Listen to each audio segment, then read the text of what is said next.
नमस्कार.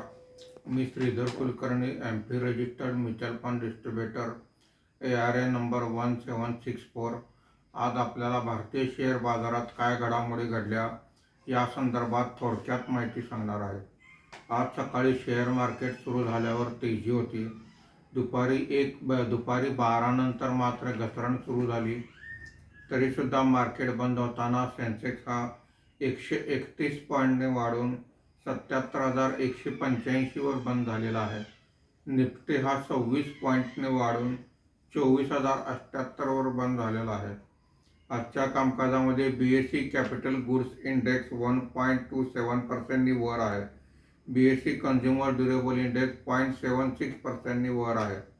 BSE metal index 1.08% खाली आहे. Nifty mid cap index 0.27%, Nifty small cap index 0.67% वर आहेत. आजच्या कामकाजामध्ये निफ्टीमध्ये वाढलेले मुख्य शेअर्स पुढील प्रमाणे: eternal 3.02%, UltraTech cement 2.75%, HDFC life insurance 2.44% अशी वाढ आहे.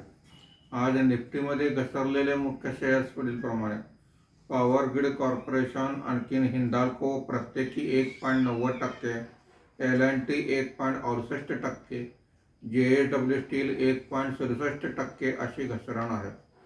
आज DIIने 705 कोटी रुपयांची खरेदी केलेली आहे. FIIने 735 कोटी रुपयांची विक्री केलेली आहे. रुपयाच्या दरामध्ये 5 पैशाची घसरण झालेली आहे. धन्यवाद.